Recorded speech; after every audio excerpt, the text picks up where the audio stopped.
जय मसीह की मेरे मसीह भाई बहनों, कैसे हैं? उम्मीद करती हूँ कि आप लोग बहुत ही अच्छे हैं। परमेश्वर की दया और करुणा आप सबके ऊपर बनी रहे। हालेलुया। हमारे चैनल में एक बार फिर से आप सबका स्वागत है। मैं आपकी बहन आप सबके बीच में कुछ बातों को लेके आई हूँ और आज मैं खबर आप लोगों को बताने वाली हूँ। जो खबर है वो है प्रोफेट बजिंदर सिंह को लेके। तो कितने लोग प्रोफेट बजिंदर सिंह से प्यार करते हैं? कितने लोग प्रोफेट बजिंदर सिंह को अपना आत्मिक पिता मानते हैं? जितने लोग प्रोफेट बजिंदर सिंह को अपना आत्मिक गुरु मानते हैं, अपना आत्मिक पिता मानते हैं, आज उनके लिए ये खबर है।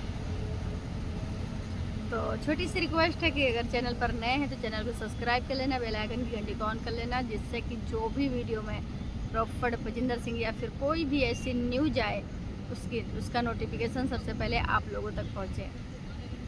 तो चलिए आज मैं आप लोगों से बात करती हूँ प्रोफेट बजिंदर सिंह के विषय में। प्रोफेट बजिंदर सिंह के बारे में आज मैं बताने वाली हूँ कि प्रभु के दास प्रोफेट बजिंदर सिंह ने अपने लोगों के लिए और लोगों के लिए क्या कुछ नहीं किया, लेकिन आज बहुत सारे लोग उनकी बुराई करने में लगे हैं, उनकी बदनामी करने में लगे हैं, उनको नीचा दिखाने में लगे हैं।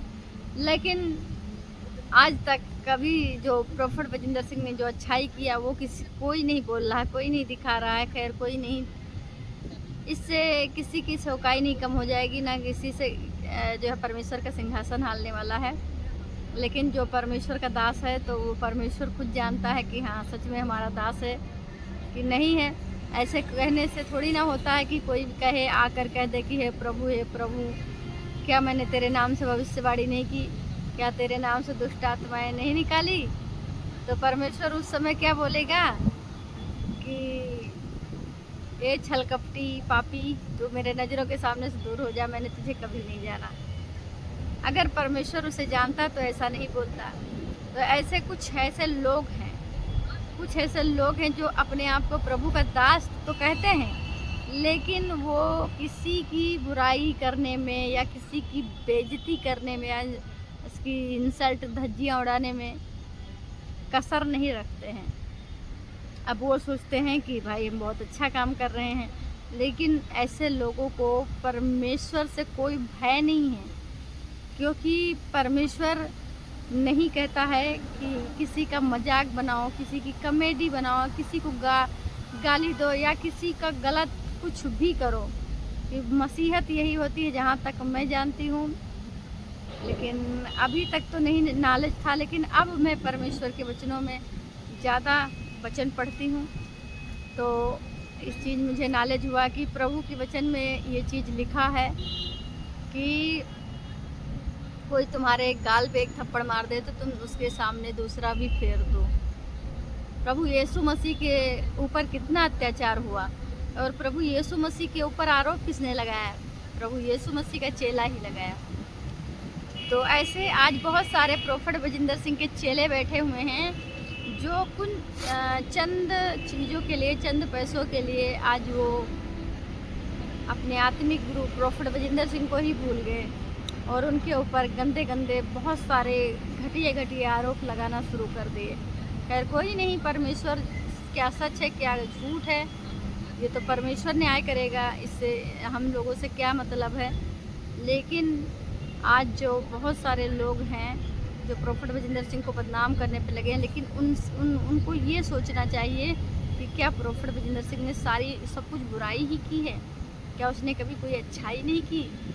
क्या उसके प्रति जो जनता प्यार दिखाती है और इतनी जनता आती है तो क्या वो मतलब बेवकूफ़ है? जो प्रोफेट बजिंदर सिंह के अंदर के लिए आती है और अपना प्यार दिखाती है और प्रोफेट बजिंदर सिंह का सपोर्ट करती है। हमारे वीडियो में कम से कम 300 से 400 कमेंट आए और सब प्रोफेट बजिंदर सिंह के फेवर में। तो ये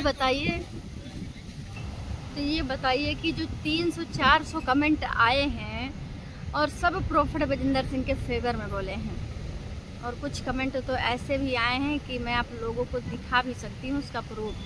कुछ कमेंट ऐसे आए हैं कि बहन धर्मेंद्र ने मुझसे भी सोना चांदी लिया, 3-4 लोग ऐसे कमेंट किए हैं कि बहन धर्मेंद्र ने मुझसे भी सोना चांदी लिया, किसी ने कहा चैन दिया है, किसी ने कहा कान का दिया है। तो मैंने तो उनका रिप्लाई नहीं दिया है, लेकिन अगर आपको शक हो तो आप जाके जो मेरी 20,000 वीडियो उठी है उस पर आप चेक कर सकते हैं कि उस पर लोगों ने खुद आकर कहा है कि धर्मेंद्र ने मेरे से सोना चांदी लिया है। हालांकि मैंने उससे कोई रिप्लाई नहीं दिया, क्योंकि मैं खुद जानती हूँ कि क्या कहते हैं कि मेरे सामने ऐसा हुआ है तो मैं क्यों क्या कहते हैं, मैं तो पहले से जानती हूँ, क्योंकि मेरे सामने जब दान दसवान लोग सोना चांदी दे रहे थे तो ये चीज़ तो मुझे पहले से पता है, लेकिन मैंने कोई रिप्लाई नहीं दी। तो वही सारी चीज़ें हैं कि जो 300-400 जो कमेंट आए हैं, क्या वो प्रॉफिट विजेंद्र सिंह के सबको खरीद लिया है? कुछ तो प्रॉफिट विजेंद्र सिंह ने अच्छा किया है, तभी तो इतने लोग उनके प्रति प्यार दिखा रहे हैं। अब कोई प्रॉफिट विजेंद्र सिंह के फेवर में बोलता है तो लोगों को मिर्ची लग जाती है, उसका कमेटी बनाते हैं, उसकी नाक कान आँख टेढ़ी कर देते हैं, कान टेढ़ा कर देते हैं, नाक टेढ़ी कर देते हैं। उससे कोई फ़र्क नहीं पड़ने वाला है। किसी के कुछ टेढ़ा करने से, नाक कान टेढ़ा करने से किसी का चेहरा ख़राब नहीं हो सकता। परमेश्वर ने जिसको जैसा बनाया वैसा ही रहेगा। जो सच्चाई है उसको इंसान बोलता है, किसी को लागे चाहे भागे। सच्चाई सच बोलने वाला इंसान हमेशा ख़राब होता है, और सच्चाई सुनने वाला इंसान को हमेशा उसके शब्द कड़वे लगते हैं।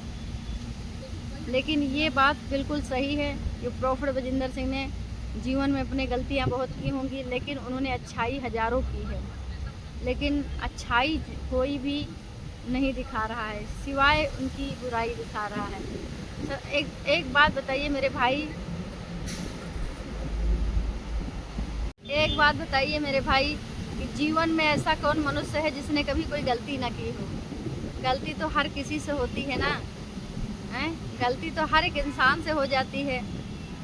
तो ऐसा तो कोई है नहीं कि भाई कोई आदमी गलत ना हो या गलत ना किया हो।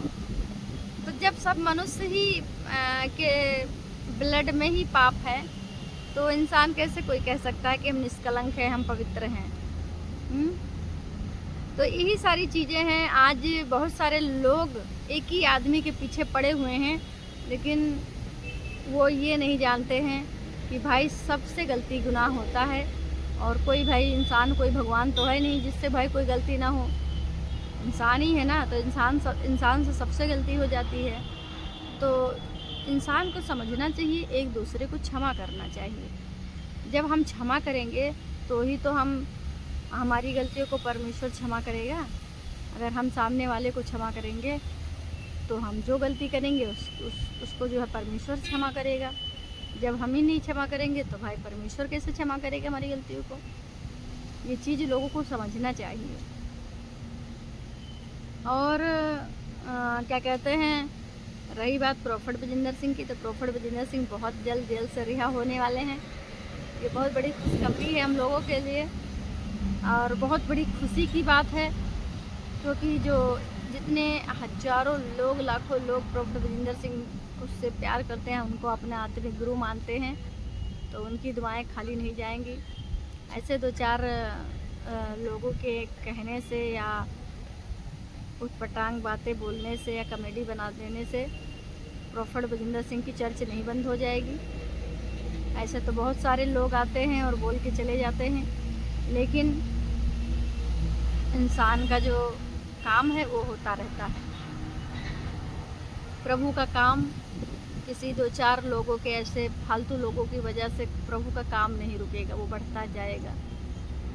और रही बात प्रॉफिट विजेंद्र सिंह की, तो जब वो छूटेंगे, जब वो जेल से रिहा होंगे, तो आप बहुत बड़ी खुशखबरी होगी, और बड़ी गवाही के साथ कितने लोग परमेश्वर के भवन में आएंगे, और बहुत लोग अपनी अपनी गवाही देंगे कि, तो सभी लोग दुआ प्रार्थना करें प्रॉफिट विजेंद्र सिंह के लिए, ताकि हमारे आत्मिक पिता प्रॉफिट विजेंद्र सिंह हम सबके बीच में हों, और बड़ी गवाही के साथ हम लोग परमेश्वर के भवन में उपस्थित हों, और जो लोग प्रोफेट बजिंदर सिंह से नफ़रत करते हैं, बैर करते हैं और उनसे जलते चिढ़ते हैं वो उन लोग को भी परमेश्वर आशीष दे, उनके लिए भी दुआ करिए कि वो जो है, जो हम लोगों से चिढ़ते जलते हैं, क्योंकि भाई क्यों जलते हैं, हम लोगों ने उनका खेती लिखा लिया, घर लिखा लिया है, या फिर उनकी कोई प्रॉपर्टी लिखा ली है, ऐसा तो कुछ किया नहीं है।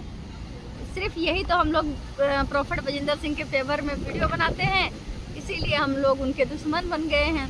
अब भाई ऐसे कुछ लोग हैं, 2-4 लोग जो हम लोगों को एकदम दुश्मन ही मानते हैं।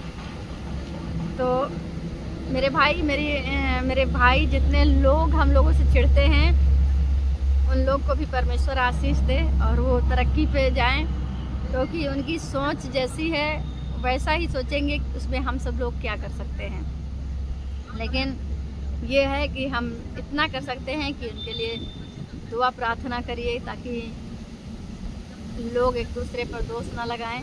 और आप लोग परमेश्वर से भी दुआ करिए कि हमारे आत्मिक पिता प्रोफेट बजिंदर सिंह हम सबके बीच में हों, ताकि पहले जैसा फिर से माहौल हो जाए। जैसे पहले सब हंसी खुशी से आते थे प्रोफेट जी वेदी पे, तो सब लोग, जनता, पब्लिक झूम उठती थी खुशी से, वैसे फिर हो। और फिर से आप लोग अपने आत्मिक पिता प्रोफेट बजिंदर सिंह को वेदी पे लाएं, क्योंकि जब प्रोफेट बजिंदर सिंह हम सबके बीच में आएंगे तो परमेश्वर के बड़े नाम की महिमा होगी और बहुत सारे लोग आएंगे बड़ी गवाही के साथ, क्योंकि बहुत सारे लोग मन्नत भी मांगे हैं प्रोफेट बजिंदर सिंह के लिए, छूटने के लिए, रिहा होने के लिए बहुत सारे लोग मन्नत मांगे हैं। तो वो सभी लोग बड़ी गवाही के साथ परमेश्वर के भवन में उपस्थित होंगे जब प्रोफेट बजिंदर सिंह जेल से आएंगे। तो जितने लोग चाहते हैं कि प्रोफेट बजिंदर सिंह जेल से रिहा होकर हम सबके बीच में जल्द से जल्द हों परमेश्वर के भवन में, तो सभी लोग प्रोफेट बजिंदर सिंह के लिए दुआ प्रार्थना करते रहिए। और कमेंट में जितने लोग प्रोफेट बजिंदर सिंह से प्यार करते हैं वो लोग बताइएगा, और आमीन ज़रूर लिखिएगा। और कहाँ से आप लोग हमारी वीडियो को देख रहे हैं वो भी आप लोग कमेंट बॉक्स में बताइएगा, ठीक है। और अगर मैंने कुछ गलत बोला है तो उसके लिए हम क्षमा मांगते हैं। और परमेश्वर आप सबको आशीष दे, सबको जय मसीह की। फिर मिलेंगे नेक्स्ट वीडियो में बड़ी खबर के साथ।